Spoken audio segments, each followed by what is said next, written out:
Nako, isa ho itong malaking sampal. Ito hong nangyari dito po kay Senator Ping Lacson, ang chairman ng Senate Blue Ribbon Committee.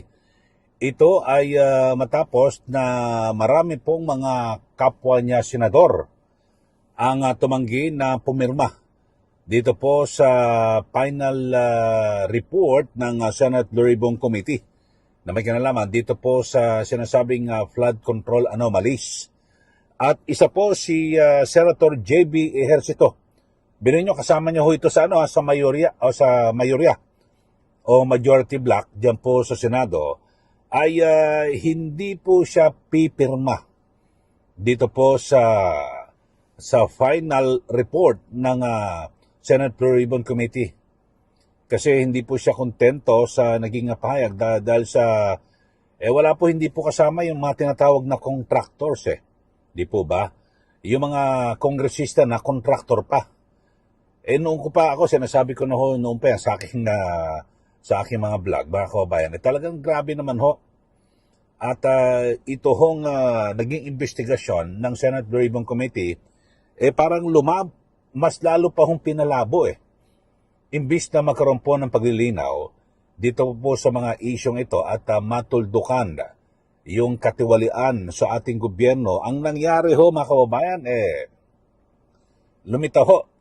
Base po na rin sa mga, sabihin natin, na pagtingin at ng mga kilalang na mga politiko rin, halimbawa si Congressman Igirice at iba pa ho na tagamasid, lumilitaw ho, nagkaroon po ng cover up o yung pagtatakipan na tinatawag ho mga kababayan At sabi po ni Senator J.B. Ejercito na kanyang nilinaw na tumanggi siya na pumirma dito po sa final report ng Senate Blue Ribbon Committee kasi bakit hindi nakasama yung yung mga kontraktor, yung mga kongresista na iuugnay po dito po sa mga construction firms na nakakuha ng ng napakalaking kontrata partikular sa mga flood control projects.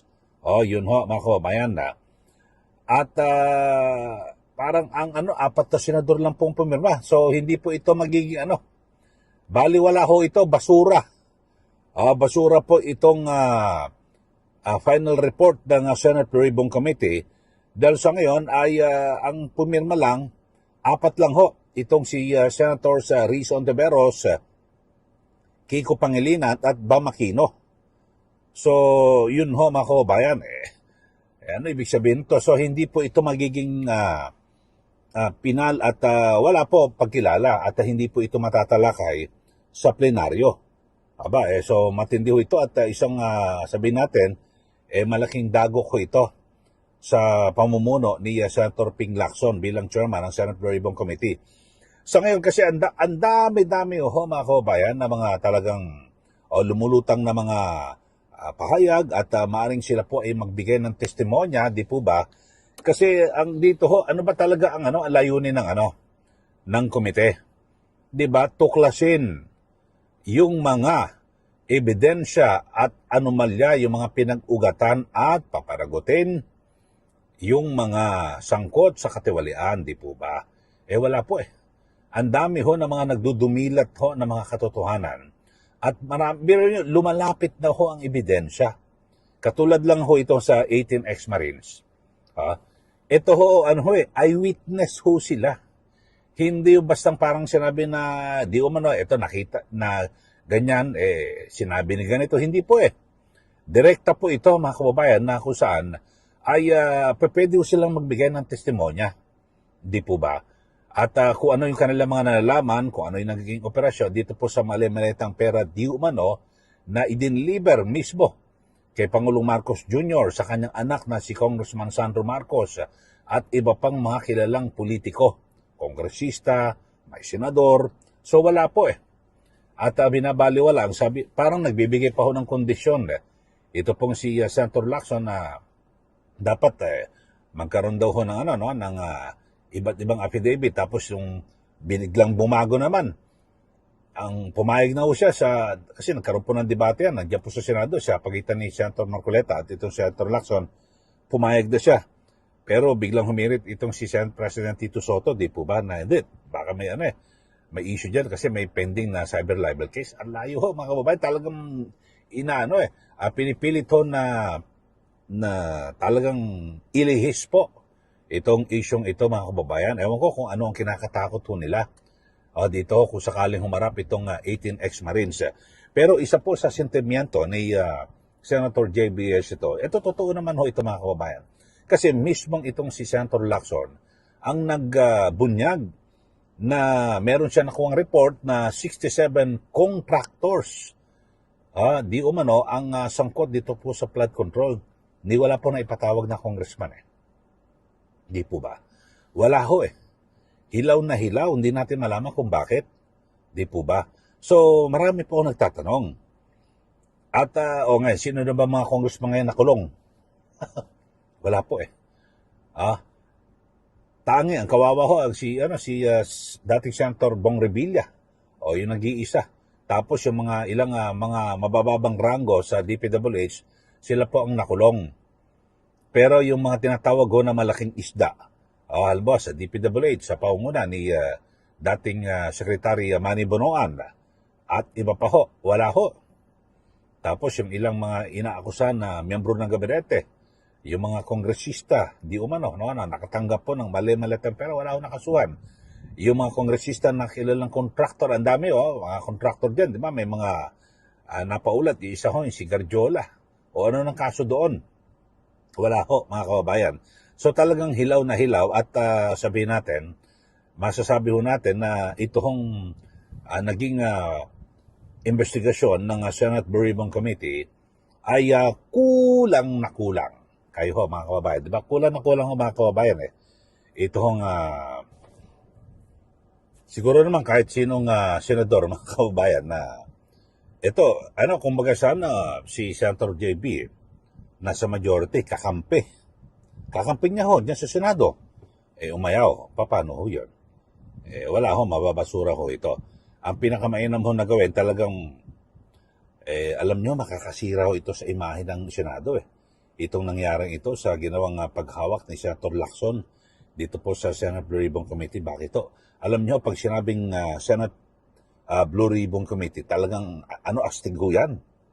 Mabigat ho yan na kapag noong kasi ako, tagal ko nag-cover dyan sa Senado. At sa media matagal ako, na kapag may pumutok na balita, nako, yari ka dyan, baka maimbestiga ka ng Senate Blue Ribbon Committee, lahat natatakot At kapag may nagsabi na sino mang senador o miyembro ng Blue Ribbon Committee na imbestigahan niya, nako, ninervous na yung mga nako, baka maipatawag tayo dyan o ano man. Ngayon ho, alam niyo, masisira ho ang imahe rito ng Senado at ang particular itong Senate Blue Ribbon Committee kasi kinatatakutan po ito ng mga magdanakaw ng mga mandarumbong po sa ating gobyerno. Pero ngayon ho, wala nangyari. Kasi yung mga sinasabi, di umano, yung mga itinuturo na mandarambong, magnanakaw sa gobyerno, nakalibre ho ngayon mga kababayan. So ito, kung ang flood control ay naitala sa kasaysayan, na grabe ho ang anomalya at ito hong nangyari sa Marcos Jr. Administration ay umukit ng kasaysayan sa lahat po ng mga administrasyon dito po sa ating bansa na pinaka malawak ho na korupsyon na nangyari at mahigit sa trilyong piso ang nakulimbat. Ito rin ho, magsisilbing kasaysayan, ito pong si Senator Ping Lacson na nagsagawa po ng investigasyon ng Blue Ribbon Committee na walang kwenta. Wala ho sabi ni Senator JB ito wala Walang kakwenta-kwenta. Hindi kasama yung mga kontraktor. Di po ba?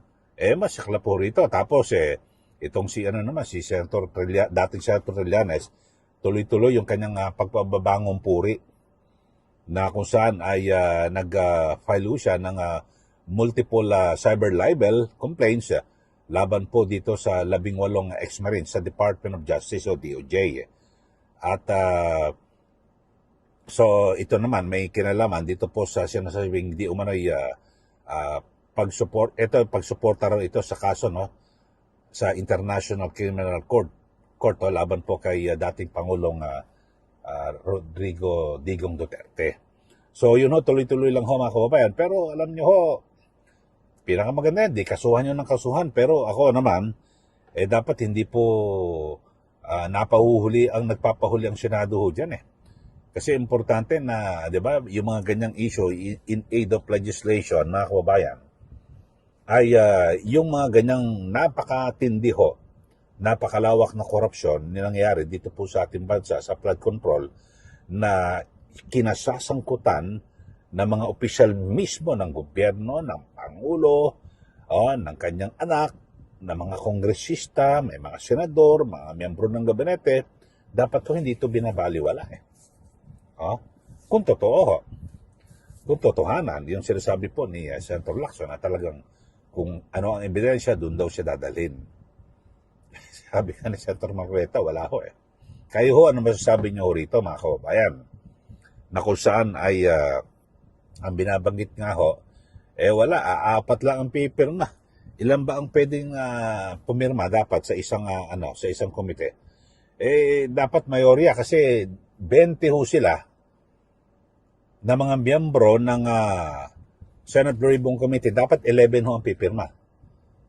A simple majority, halimbawa kung 20, so 11. Wala ho, mukhang hindi ho makaka-11. At nung una ho mga kababayan, ay binago na ho yan ng kaunti. Kasi di ba may mga pinakakasuhan tapos sa mga kapwa nila senador, binago na ho ang termino eh. Di ba no? Kasi wala ho, nagalit ho yung mga kapwa senador ni Senator Lacson eh. O ngayon, paano yan? Walang gustong pumirma. Kasi pag hindi po napirmahan ang isang final report, wala ho yan. Basura ho yan. Kasi hindi pwedeng i-discuss ho yan at pagbutuhan o pagdebatihan dyan po sa plenaryo. Yung sa session mo mismo, hanggang committee level na lang ho, wala na ho. Bali wala ho. Ang pinakamainam mo siguro na gawin at para makabawi po itong si Senator Lacson, itapangawag mo na yung magsagawa ka ng pagdinig, yung Senate Blue Ribbon Committee, ipatawag mo na itong 18 ex-Marines at para magkaalaman kung totoo ba, kung totoo na itong mga dating sundalo nito na naging security at tauhan ni dating Congressman Zaldico, meron ba talaga silang pinanghahawakan at yung kanilang mga pahayag, totoo ba talaga ito? Di po ba? Kasi ako sa aking pananaw, mga kababayan, sabihin natin hindi 100% na talagang accurate yung kanilang mga sinasabi. Pero pag nakita nyo yung mga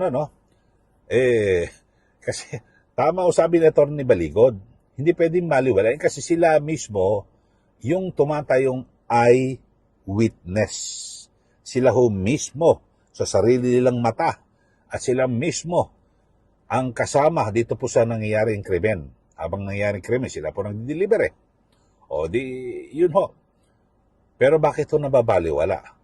So, saludo ho tayo rito kay Senator J.B. Ercito. Bagamat siya po ay miyembro po ng mayorya, hindi niya po alintana kasi siyempre, alam niya naman, pag ganyan, bakit ayaw mo pumirma? Pirma mo na. Kasama ka sa majority. Wala ho. Yung mga, ewan ko lang ho, parang nawala rin bilib ko rito kala Senator Risa Ontiveros. Itong sina Kiko Pangilinan at Bamakino. Biro mo, pumirma sila ng basta-basta, nakumpletuhan na sila. Ibig sabihin na kontento na sila sa naging investigasyon ng Senate Blue Ribbon Committee. Ano ibig sabihin? Hindi ba sila naniwala na may mga kontraktor, may kongresista na kontraktor pa ang involved dito sa flood control project? Kasi pumirma ho sila eh. Ang sinasabi ho ni Senator J.B. Ercito, gusto niya lang kompleto. Final report mo tapos hindi kompleto. Kasi importante ho rito, in aid of legislation, yung kanilang trabaho. So lahat para pati pag congressman ka, o ano ang pwede mga batas na gawin na para hindi ka na makapagkontrata. Di po ba? May mga ganyan eh. Alba, congressman ka na, o anong mga dapat para makagawa tayo ng batas. Kasi ang Senate Blue Ribbon Committee, yan naman po ang layunin, di ba? Kaya nga in aid of legislation. Tapos yung mga, alba, nasa DPWH, so paano mapipigilan na maulit ito hong nangyari na matinding katiwalian sa ating gobyerno. Wala ho kung nangyari, parang nagkakaroon po na di umano o persepsyon ng cover-up o takipan, wala ho talaga. So saan patutungo ang bansa? Sige, magbigay na po kayo ng comment dito po sa ating channel at kaugnay ng ayaw po na pumirma kahit kakampi ni Lacson. Diyan po sa Senado, kasama o sa mayorya, ayaw pumirma. Isang ehemplo, ito po si Senator J.B. Ejercito. At yung iba pa hong mga miyembro, abangan ho natin kung sila ba'y pipirma. Kasi 20 ho sila eh. 4 pa lang ho silang pupirma. Siyempre si Lacson, chairman. Ontiveros, Pangilinan at Bamakino, 4 pa lang ho sila. Ilan pa kailangan? 11 ang kailangan eh. Kasi 20 po ang miyembro ng Senate Blue Ribbon Committee. So, 4 to sila. Naku, ang dami pa. Kailangan pa ng 7. 7, siguro, sa abaho dyan, sa 7 ay kailangan. Siguro si Soto, baka pumirma. Siyempre, barkada niyan si So, hanggang dikit niyan si Lacson 6 na lang.